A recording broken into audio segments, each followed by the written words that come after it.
सभी भक्तों को मेरा सादर प्रणाम। आज मैं भगवान भोलेनाथ की एक और कथा आप लोगों के लिए लेकर आया हूँ। महादेव कहते हैं जो भाग्य में होता है वही मिलता है। तो कथा को प्रारंभ करते हैं। माता पार्वती भगवान शिव से कहती है, प्रभु मैंने पृथ्वी लोक में देखा है कि वहाँ स्त्री और पुरुष अपने साथी के साथ प्यार और समर्पण के साथ जीवन गुजारते हैं। अगर आप यह कहानी सुन रहे हैं तो पूरा सुनिए। इस कथा को आधा अधूरा छोड़कर जाने की गलती मत करिएगा, क्योंकि इस पवित्र कथा को पूरी सुनने से मनचाहे फल की प्राप्ति होती है। इसलिए इस कथा को पूरा सुने। आप शिव भक्त हैं तो भगवान भोलेनाथ का अनादर ना करें। कुछ स्त्री और कुछ पुरुष एक दूसरे के साथ रहकर अपनी खुशियां बांटते हैं, लेकिन कुछ वर्षों के बाद आपस में लड़ने लगते हैं। प्रभु मैं यह जानना चाहती हूँ, आने वाले जन्म में क्या होगा? वह दोनों पति पत्नी के रूप में मिलेंगे कि नहीं? और साथ ही कुछ चर्चा भाग्य के बारे में भी करना चाहती हूँ। क्या वो कुछ भी भाग्य में नहीं होता? क्या वह इंसान को मिल सकता है? भगवान शिव कहते हैं, हे पार्वती मैं तुम्हारे मन की बात समझ गया। अब मैं तुम्हें एक कहानी सुनाऊंगा। इस कहानी को ध्यान से सुने, क्योंकि इस कहानी को सुनने से तुम्हें ज्ञान की प्राप्ति होगी। पति और पत्नी के संबंधों में कितना जन्मों का संबंध होता है, और भाग्य में जो नहीं होता वह कभी नहीं मिलता। प्रिय भक्तों, यह कहानी बहुत ही शिक्षाप्रद है। कृपया इस कहानी को अंत तक सुने, क्योंकि अगर आप आधी कहानी सुनेंगे तो तुम्हें सिर्फ आधा ही ज्ञान मिलेगा, जो आपके जीवन में कभी भी उपयोगी नहीं होता है। तो चलिए हम कहानी की शुरुआत करते हैं। भगवान शिव ने पार्वती से कहा, एक समय की बात है। एक राजकुमारी थी जिसका नाम रूपमती था, जो पूरी तरह से चरित्रवान थी। उसकी शादी एक चरित्रवान राजकुमार के साथ हुई थी जिसका नाम गौरव था। दोनों अपना जीवन खुशी खुशी व्यतीत कर रहे थे। धन की कोई भी कमी नहीं थी, सिर्फ कमी थी एक संतान की, जिस कारण रूपमती चिंताग्रस्त रहती थी। समय धीरे धीरे गुजरता गया। एक दिन अचानक रूपमती की तबीयत बहुत खराब हो गई। फिर वो राजकुमार से बोली, प्रियतम मैंने आपकी सारी बात मानी है, मैंने आपकी बहुत सेवा की है और पूजा भी की है, मगर मैं आपको खुशी नहीं दे सकती। वह है संतान की जन्म देने की खुशी। मुझे आभास हो रहा है कि मेरा जीवन अब जल्दी समाप्त हो जाएगा। मैं आपको वचन देती हूँ, अगले जन्म में मैं आपकी पत्नी बनूंगी, तब मैं आपकी संतान की इच्छा अवश्य पूरी करूंगी। इतना कहने के बाद रूपमती की मृत्यु हो जाती है। फिर एक दिन गौरव भी अपने शरीर को त्याग देता है। फिर राजकुमारी का पुनर्जन्म ऐसे राजा के यहाँ होता है जिसकी 100 रानियाँ थी, और 100 रानियों का वह अकेला पुत्र था। उधर रानी रूपमती का भी पुनर्जन्म होता है। जिस घर में उसका जन्म होता है उस राजा की भी 100 रानियाँ थी, और उसकी एक ही पुत्री थी। जिस राजा के पास पुत्र था उस राजा के पास एक बहुत ही अक्लमंद और वफादार तोता भी था। राजा उससे सलाह लिया करता था और उसकी सलाह वह मानता भी था। बड़ी बड़ी मुश्किल जगहों पर वह तोते की सलाह अवश्य लेता था। एक दिन राजा तोते के पास गया और कहा, तोते मैं तुम्हें एक बहुत ही बड़ी जिम्मेदारी सौंपता हूँ जो तुम्हें पूरी करनी है। तो तोते ने कहा, महाराज बोलिए, मैं आपके लिए कुछ भी कर सकता हूँ। राजा ने कहा, मेरा एक ही बेटा है, मैं अपने बेटे के लिए कैसी बहू चाहता हूँ तुम्हें पता है। तुम्हें मेरे बेटे के लिए ढूंढ के वैसी ही बहू लानी है। राजा ने तोते को अपने मन की सारी बात बता दी। फिर राजा की बात सुनकर तोता राजी हो गया। फिर तोते ने राजा से कहा, महाराज आपको जिस तरह की राजकुमारी चाहिए आप एक पर्चे में लिखकर मेरे पैर में बांध दो, और आगे का काम आप मेरे ऊपर छोड़ दो। मैं वैसी ही राजकुमारी तलाश करके लाऊंगा जैसी आप चाहते हैं। फिर राजा ने पर्ची में लिखकर तोते के पैर में बांध दिया। अब तोता दूसरे राज्य में पहुंचा जहां बहुत तेज बारिश हो रही थी, इसलिए तोते ने जंगल में आश्रय लिया। वहां उसको एक पुराना खोखला पेड़ मिला जहां पर तोता आराम करने के लिए जाने लगा। तो वहां से एक आवाज आई, तुम अंदर नहीं जा सकते हो, अगर तुम अंदर गए तो तुम अंधे हो जाओगे।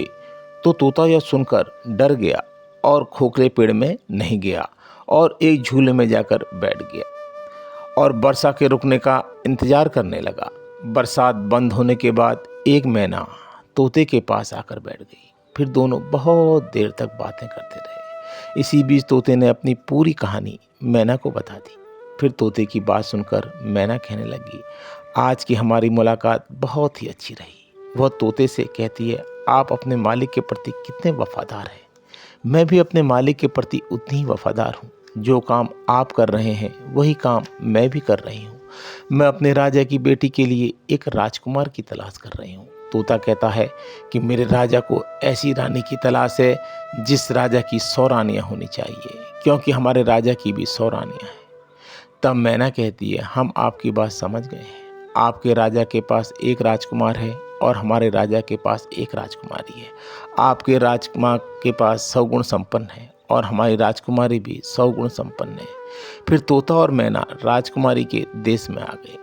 तोता सोचता है कि मेरे राजा जैसी राजकुमारी चाहते थे, वैसी ही राजकुमारी मुझे मिल गई है। तब तोता और मैना वापस राजा के महल में पहुंचे तो महल में एक नौकर ने उन्हें देख लिया और राजा को जाकर कहा, महाराज, आपने मैना को जिस काम के लिए भेजा है उसने आपको धोखा दिया है। वह राजकुमार की तलाश में कहीं नहीं गई, वह तो तोते के साथ घूम रही है। मैना उसे तोते के साथ घूमते हुए अपनी आंखों से देखा है। नौकरी की बात सुनकर राजा को क्रोध आ जाता है और वह तोता मैना को मारने का हक देता है। यह बात जब तोता मैना को पता लगती है तो तोता मैना से कहता है, हमारी जान को खतरा है, हमें यहाँ से कहीं दूर भाग जाना चाहिए, वरना हम दोनों बिना कसूर के मारे जाएंगे। और वो दोनों बहुत दूर उड़कर चले जाते हैं। जब सैनिकों ने उन्हें ढूंढा तो वो कहीं नहीं मिले। फिर तोता मैना ने कुछ दिन इंतजार किया कि राजा हमारी बातों को भूल जाए। फिर वह वापस आए और तोता राजा के दाहिने और मैना राजा के बाएं घुटने में आकर बैठ गई। फिर दोनों ने राजा से पूछा, महाराज, आप हमें क्यों मारना चाहते थे? हम आपके वफादार हैं, आपके नौकर हमसे जलते हैं, इसलिए उन्होंने हमारी बुराई आपसे की है। हम दोनों बड़े शान से कहते हैं कि हम उन राजाओं के नौकर हैं जो अक्लमंद और अमीर हैं। हमने आपके साथ वफादारी की है। फिर दोनों ने अपने राजकुमार और राजकुमारी के बारे में सारी बातें राजा को बताई। जैसा आपको अपनी राजकुमारी के लिए राजकुमार चाहिए, वो सभी गुण हमारे राजा के बेटे में है, और जैसी हमारे राजा को राजकुमारी चाहिए, वह सभी गुण आपकी बेटी में है। दोनों 100 गुण संपन्न हैं। तोता मैना से बोला, राजा को समझाया और राजा को खुश किया। तब तोते ने राजा की ओर अपना पैर बढ़ाया जिसमें वो पर्चा था जिसमें राजा ने अपनी पसंद लिखी थी। राजा ने पर्चा पढ़ा और वो बहुत ही खुश हुआ।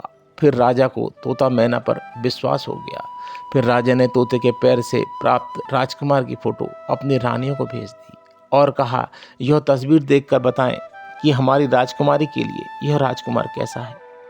कुछ दिन बीत गए, वह तस्वीर वापस नहीं आई। राजकुमारी को वह तस्वीर बहुत पसंद आई और उसने वह तस्वीर अपने पास रख ली। फिर सभी रानियों से कहा, राजकुमार सभी को पसंद है। तब राजा तोते से कहता है, राजकुमारी ने राजकुमार को पसंद कर लिया है, वह 4 महीने में शादी के लिए जाएं। फिर तोते ने राजा को प्रणाम किया और राजा को संदेश देकर अपने देश की ओर उड़ गया। फिर राजा के पास पहुंचकर तोते ने पूरी कहानी राजा को बताई। तब राजा ने सोचा कि आप मेरा सपना पूरा हुआ और मैंने अपने बेटे के लिए राजकुमारी को पा लिया। राजा ने सभी तैयारियां पूरी कर ली। तब जाने का समय आया तो राजा बीमार पड़ गया और उसका देहांत हो गया, जिस कारण राजकुमार को अपनी शादी टालनी पड़ी। फिर बाद में सभी प्रक्रिया पूर्ण होने के बाद राजकुमार शादी के लिए तोते के साथ निकल पड़ा। राजकुमारी का राज जितना दूर नहीं था, फिर भी राजकुमारी के देश में पहुंच गए और राजकुमार ने अपना डेरा महल के पास वाले बगीचे में डाल दिया। फिर तोता खजूर के पेड़ में बैठा खजूर खा रहा था। तब माली ने तोते को मार डाला, जिससे तोता वहीं पर मर गया। फिर राजा ने भी अपनी बेटी की शादी राजकुमार से करने के लिए इनकार कर दिया। अब राजकुमार अकेला और असहाय हो गया। तब राजकुमारी अपनी सखियों के साथ घूमने निकलती थी। उसकी मुलाकात बगीचे में डेरा जमाए राजकुमार से हुई। राजकुमारी ने राजकुमार को पहचान लिया। तब राजकुमारी अपनी सखियों के साथ महल में वापस आ गई। फिर राजकुमारी ने रात का खाना और राजकुमार की फोटो लेकर अपनी सखी को राजकुमार के पास भेजा। जब सखी वापस जाने लगी तो राजकुमार ने एक पत्र राजकुमारी के लिए भेज दिया। जब राजकुमारी ने पत्र पढ़ा तो राजकुमार से मिलने की इच्छा हुई और वो राजकुमार से मिलने बगीचे में पहुंच गई और राजकुमार से कहने लगी, मैं तुम्हारे प्यार में पागल हो गई हूँ, मैं तुम्हें बहुत प्यार करती हूँ और तुमसे मिलने आई हूँ। मेरे पिताजी ने हमारी शादी के लिए मना कर दिया है, तुम मुझे अपने साथ ले चलो। तब दोनों रात के अंधेरे में राज्य से बाहर की ओर चल दिए। रात के अंधेरे में ऐसी जगह पहुंच गए जहां उनकी जान खतरे में पड़ गई। वह एक जादूगर नगरी में पहुंच गए जहां एक जादूगरनी रहती थी। उसकी भी एक बेटी थी। जैसे ही जादूगरनी की बेटी ने राजकुमार को देखा तो उससे शादी करने का सोचने लगी। फिर सोच रही थी कि मेरी शादी इस राजकुमार के साथ कैसे होगी। फिर उसको एक तरकीब सूझी। उसने राजकुमार और राजकुमारी को खाने के लिए बैठाया। तब राजकुमारी ने राजकुमार को अपने जादू से भैंसा बना दिया। खाना खाने के बाद राजकुमारी अपने राजकुमार को खोजने लगी तो वह भैंसा बन गया था। वह उसे ढूंढती रही पर राजकुमार उसे कहीं नहीं मिला। राजकुमारी अपने महल वापस आ गई। उधर जादूगरनी दिन भर भैंसे के साथ रहती और रात में उसे राजकुमार बना देती। उधर राजकुमारी पागलों की तरह अपने राजकुमार को ढूंढ रही थी। वह बहुत ही दुखी थी। उसको पता ही नहीं चल रहा था कि वह क्या करे। उसके मन में गलत गलत विचार आने लगे। फिर राजकुमारी ने एक आदमी का रूप धारण कर उस देश के राजा के पास गई और राजा को पूरी कहानी बताई। राजा उसकी बोली से बहुत ही अधिक प्रभावित हुआ। तब राजा ने राजकुमारी को अपने दरबार में कोतवाल के पद पर नियुक्त कर दी। कोतवाल बनने के बाद राजकुमारी राजा के यहाँ काम करने लगी। समय धीरे धीरे बीतता चला गया। कई साल बीत गए। एक दिन राजा की मृत्यु हो जाती है। तभी सभी लोग कोतवाल को राजा बना देते हैं क्योंकि कोतवाल का व्यवहार जनता के प्रति बहुत ही अच्छा था और पुराने राजा की कोई संतान भी नहीं थी। तब राजा को पता चला कि हमारे राज्य में एक ऐसा भैंसा है जो सूंघ कर सब कुछ बता देता है। एक दिन वह भैंसा गुम हो गया। तब राजा ने आदेश दिया, जितने भी भैंसे हमारे नगर में हैं सबको पकड़कर यहाँ लाया जाए। उधर वह सूचना जब जादूगरनी के पास भी पहुंची, सभी भैंसा राजा के सामने एकत्र हुए, लेकिन उस जादूगरनी ने राजकुमार रूपी भैंसा राजा के दरबार में नहीं भेजा। फिर जब सैनिकों ने बताया कि एक जादूगरनी ने अपना भैंसा नहीं भेजा, तब राजा ने आदेश दिया, उस भैंसे को लेकर जल्दी आओ। उधर जैसे ही सैनिकों ने भैंसे की रस्सी को जोर से खींचा तो रस्सी टूट गई और जादूगरनी का जादू भी टूट गया और वह राजकुमार बन गया। तब राजकुमारी बहुत खुश हुई। तब उसने पूरी प्रजा को अपनी सच्चाई बताई और कहा कि मैं राजकुमारी हूँ जो आदमी का भेष बनाकर आपकी राजा बनी हुई थी। अब आप मुझे अपनी रानी और राजकुमार को अपना राजा मानो। सभी नगरवासियों ने रानी की बात को खुशी खुशी मान लिया। राजा ने जादूगरनी को सूली पर और बेटी को कैद में डाल दिया। एक बार राजा रानी जंगल में घूमने जाते हैं और एक पेड़ के नीचे विश्राम करते हैं तो उनकी नज़र एक प्रेम चिन्ह पर पड़ती है जो उन्होंने पिछले जन्म में पेड़ में खुदवाया था।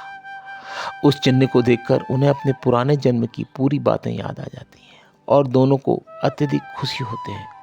फिर राजकुमारी कहती है, मैं पिछले जन्म में तुम्हें संतान नहीं दे पाई, अब इस जन्म में भगवान आपकी मनोकामना जरूर सुनेंगे और हमको संतान का सुख अवश्य मिलेगा। तब भगवान शिव कहते हैं, पार्वती, पिछले जन्म का कर्म अवश्य मिलता है। फिर उसके घर में एक सुंदर संतान उत्पन्न हुई। तब भगवान शिव कहते हैं, पार्वती, इस कहानी से पहले ज्ञान की बात यह है कि जो स्त्री पुरुष आपस में सच्चा प्रेम करते हैं, ऐसे स्त्री पुरुषों का रिश्ता जन्मों जन्मांतर का होता है। वह अगर दोनों एक दूसरे को धोखा देते हैं तो उन्हें धोखा ही मिलता है। इसलिए पति पत्नी का रिश्ता अटूट विश्वास का होता है। भगवान शिव कहते हैं, पार्वती, जो किसी के भाग्य में नहीं होता वह कभी नहीं हो सकता, क्योंकि जादूगरनी की बेटी का चरित्र सही नहीं था। राजकुमार उसके भाग्य में नहीं था, इसलिए वह राजकुमार को प्राप्त नहीं कर सकी। जो भाग्य में नहीं होता वह कभी नहीं मिल सकता। भगवान शिव कहते हैं, पति पत्नी का रिश्ता जन्मों जन्मांतर का होता है। तो भक्तों, इस वीडियो को बोलते समय अगर मुझसे बोलने में कोई त्रुटि हुई हो तो उसके लिए मैं आपसे क्षमा मांगता हूँ और भगवान भोलेनाथ से प्रार्थना करता हूँ कि सभी भक्तों की मनोकामना पूर्ण करना। अगर आपको यह वीडियो अच्छी लगे तो कमेंट्स बॉक्स में हर हर महादेव जरूर लिखना। हर हर महादेव, हर हर महादेव।